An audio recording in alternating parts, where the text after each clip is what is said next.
Antichristul ca sistem. Cel care tăgăduiește pe Tatăl și pe Fiul este Antichristul. 1 Ioan, capitolul 2, verset 22. Tainele acestei lumi stau ascunse până la sfârșitul veacurilor, iar pecețile apocaliptice păstrează încă taine adânci. Dar ele nu sunt total ascunse, căci Mântuitorul a lăsat oamenilor a desluși vremea secerișului și a înțelege când va veni împărăția lui Dumnezeu și vremurile grele, chiar dacă încă din prima zi a învierii s-a ivit o lucrare rea și potrivnică a cărturarilor și fariseilor, taina fără de legii, despre care spune Sfântul Apostol Pavel că se și lucrează în lume. Această taină a fără de legii s-a intersectat cu toată istoria creștinismului, căutând oprirea răspândirii lui în lume. Mincinoasă și ascunsă este taina aceasta, dar îngăduită de Dumnezeu, după cum spune tot Sfântul Apostol Pavel în epistola a doua către Tesaloniceni, că Dumnezeu le trimite o lucrare de amăgire ca ei să creadă minciunii și să fie osândiți toți cei ce n-au crezut adevărul, ci le-a plăcut nedreptatea. Această lucrare sporită cu timpul a devenit un sistem, un complex sistematic, diabolic și anticristic, împlinindu-se astfel prorocia Mântuitorului care zice: pe mine, care am venit în numele Tatălui meu, voi nu mă primiți, dar pe altul, care vine în numele Său, pe acela îl veți primi.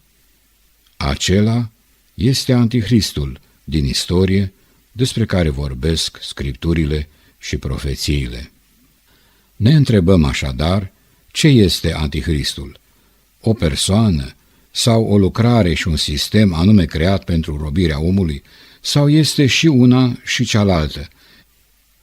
Este o persoană, după cum spune chiar Mântuitorul Iisus Hristos, și apoi Sfântul Ioan Damaschin, tălmăcind, în sens propriu și special, Antichristul se numește acela care vine la sfârșitul veacului.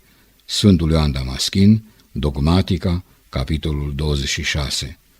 Dar este și o lucrare și un sistem care pregătește instalarea acestui vrăjmaș al omului la cârma lumii, ce e ridicat cu complicitatea iudeilor, căci spune iarăși Sfântul Ioan Damaschin, Antichristul vine la iudei.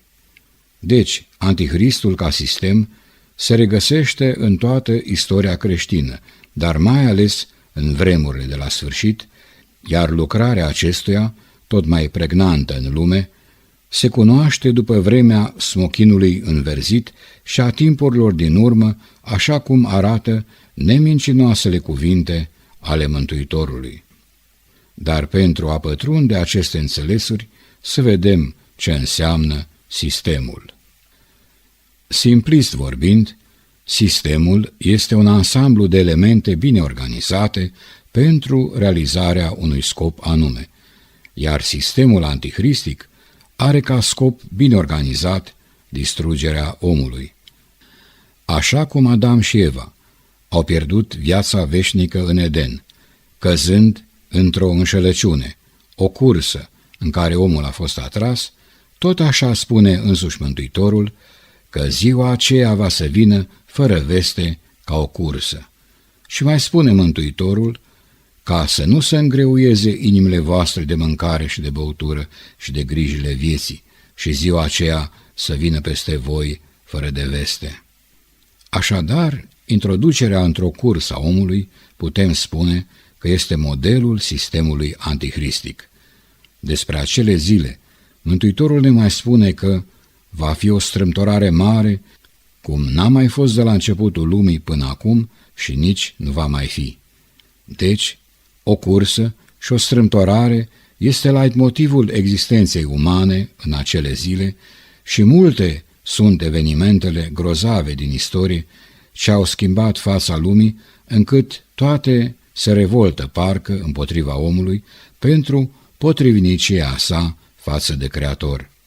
Se ridică marea, tsunami și inundații catastrofale în locuri unde nici nu te aștepți, ard cu foc de nestins regiuni și orașe întregi, cad orașe sub cutremurile devastatoare, războaie peste războaie în aproape toate locurile pământului anunță împlinirea Scripturilor.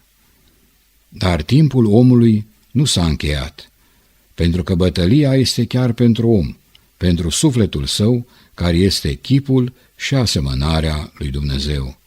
Deci, apocalipsa Duhului omenesc este cea mai grea și mai mare luptă de la sfârșitul acestei lumi. Însuși Domnul Iisus Hristos, Mântuitorul, spune: nu vă temeți de cei ce ucid trupul, temeți-vă mai curând de acela care poate și sufletul și trupul să le piardă în ghena. Înțelegem de aici că sufletul omului poate fi pierdut prin păcate grele împotriva Duhului Sfânt și strigătoare la cer, după cum se spune la catehism. Dar prin ce mai poate fi pierdut sufletul? Printr-o robie nevăzută, a unor lanțuri, pe care de bunăvoie omul și le pune. Având ochelari duhovnicești întunecați, nu mai vedem bine și acceptăm robia nevăzută, fără rezerve în viața noastră.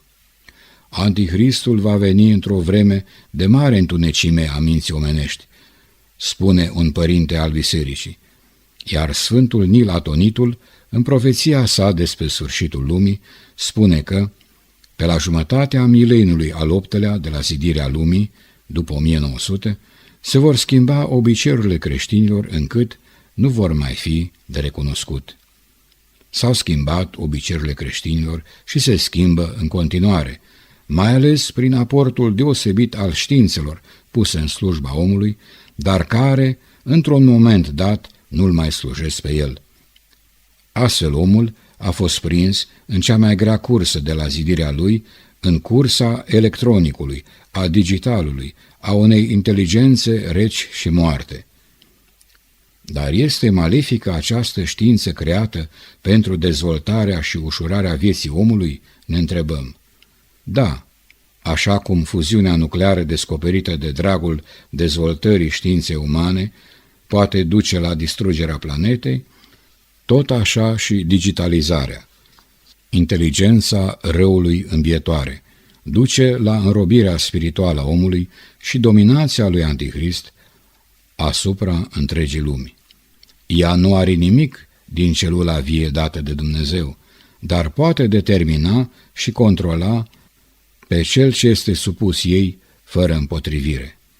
În aceasta stă, mai la sfârșit, și pierderea sufletului omenesc, despre care ne avertizează Mântuitorul. Aceste mijloace artificiale și lipsite de viață sunt perfide și anume create pentru supunerea minții omenești, tărâmul preferat al diavolului ispititor. Nu brutal, cu neștiința, cu nepăsarea, cu lenea și amânarea la infinit a întoarcerii omului spre Creatorul său, el se supune voinței satanice. Așa stai prins în lumea online-ului, cu biblioteca din Alexandria, chipurile în buzunarul tău, devenind tu însuți tot chipurile, un Socrates sau un Aristotelos al zilelor noastre. Înțelepciunea însă se câștigă prin cuvânt, căci este scris: la început era cuvântul și cuvântul era la Dumnezeu și Dumnezeu era cuvântul.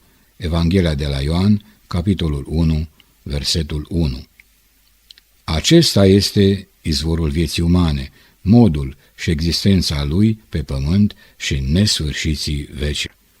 Știm că sunt cei mai mulți care vor zice: cât de benefică este această lucrare, circulă informația de la un capăt la celălalt al pământului, birocrația s-a redus, sistemul bancar s-a ușurat, munca s-a ușurat, nu mai trebuiesc bani pentru plată și așa mai departe.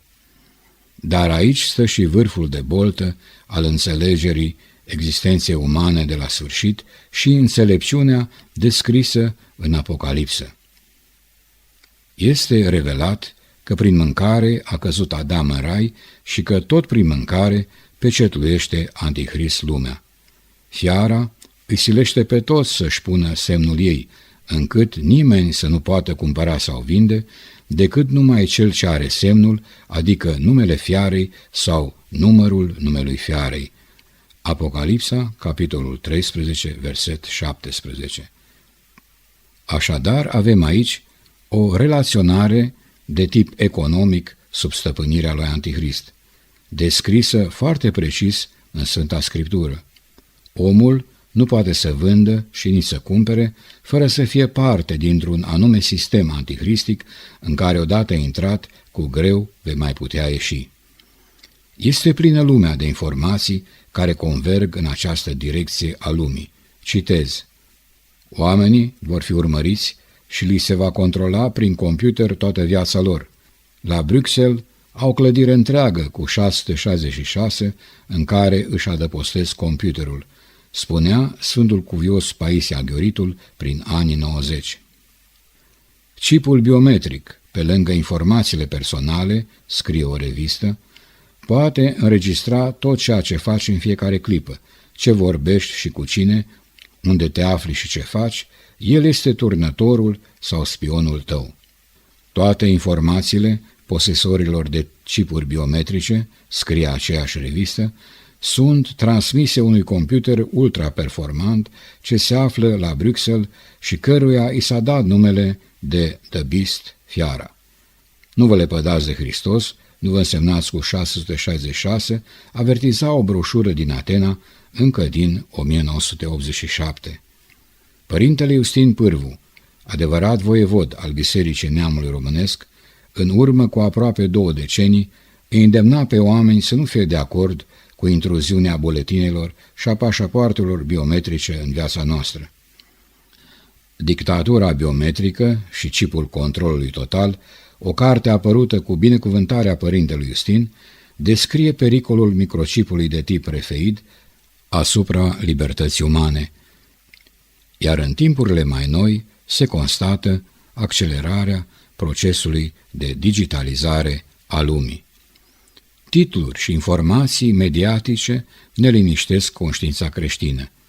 Era digitală, prin ampla dezvoltare a noilor tehnologii, lasă o falsă impresie de libertate și atotputernicie, scrie o gazetă. Magneto, proteinele prin care se poate controla comportamentul la distanță. The Guardian, 2016. Pe urmele dictaturii din China, guvernul îți restricționează plata cu bani cash, 2024. CNP-ul fiscal, ANAF intră cu bocancii în viața noastră privată, 2024. E-factura și codul numeric UIT, un mod de control al riscurilor fiscale, 2024. Proiect pilot în 5 state UE, apare cardul european de vaccinare din septembrie 2024. Ministrul Justiției din România declară o mai bună digitalizare a justiției. Limitarea mobilității umane, planul orașelor de 15 minute, lege, Parlamentul României 2024. China, autoritățile au montat camere de supraveghere pe câmpuri ca să împiedice oamenii să lucreze pământul, 2022. Cum vine foametea programată? În ultimul an, în America, au ars accidental 21 de fabrici pentru procesarea mâncării. Oficialii irlandezi au cerut cetățenilor să-și ucidă oile și porcii pentru a lupta împotriva schimbărilor climatice. Boris Johnson a amenințat fermierii și agricultorii englezi să nu mai crească animale și să nu mai cultive pământurile, pentru că nu vor primi nicio subvenție de la stat. În India se ard pământurile cultivate și totuși Bill Gates cumpără în continuare suprafețe mari de pământ pentru controlul producției alimentare. Informații din 2022. Asemenea, un avocat renumit avertizează despre portofelul digital că informațiile din acesta pot fi accesate de oricine și traficate, iar ecuația va înlocui creația, susține enfatic o portavoce la forumul de la Davos și Elon Musk, cu telecomanda, controlează motric animalele implantate cu chip în creier. Și multe alte informații despre digitalizare, electronicizare, inteligență artificială și înfometarea lumii spre pecetuirea antihristică. Deci, este puieril a crede că pecetuirea stă doar într-un moment al încrestării, al punerii unui număr sau semn pe frunte ori pe mână. Acesta este roul abisal al pierderii veșniciei dumnezeiești ca un blestem pentru oameni. Pecetuirea însă, în extensie vorbind, este și o gestiune a satanei, o relaționare de tip economic, implementată de sistemul malefic, ca un vortex, ca un vârtej, ce atrage și controlează mișcarea omului, atât în amonte cât și în aval, pentru legarea lui de materie și înrobirea sufletului. Un complex de factori fizici și psihici determinanți acționează și șubrezesc mintea și sufletul omului într-atât încât să primească el fără rezerve la final pecetea satanei, identificându-se astfel cu un număr rece și degradant, impersonal și șters, diminuat de caracteristicile umane speciale și identitare, precum a fost înzestrat de Dumnezeu. Să fie toți o apă și un pământ este expresia potrivită pentru starea umană dramatică de la finalul istoriei neamului omenesc. Deci Antichristul nu este numai o persoană, ci și un sistem, în conul de umbră, al căruia odată intrat, cu greu vei mai putea ieși. Cursa întinsă de acesta este aparent utilă și indispensabilă pentru noi, dar chipul Antichristului nu trebuie căutat numai la propriu spre a vedea primejdea, ci mai ales în recunoașterea lucrării sale ascunse de acceptare ca stăpân și acaparator al lumii. Toate s-au umplut de Antichrist, spune o profeție, și nu de la oameni ne vine scăparea de acesta, căci încă de demult cetatea regilor creștini, a papilor și a împăraților a decăzut și n-are cine să-i mai oprească înaintarea. Acum politica mondială și conducătorii acestei lumi, a servit lui, nu vor putea să ne mai salveze de potrivnic. Doar de la Iisus Hristos Mântuitorul ne vine nouă izbăvirea, pentru că scris este la Scripturi: pe cel fără de lege, Domnul Iisus îl va ucide cu suflarea gurii sale și îl va nimici cu strălucirea venirii sale. El este cu noi, după cum a spus: iată, eu sunt cu voi în toate zilele până la sfârșitul veacurilor. De aceea, el și vine la sfârșit ca eliberator și salvator adevărat al lumii, fiind Alfa și Omega, cel dintâi și cel de pe urmă, începutul și sfârșitul, în vecii vecilor. Amin.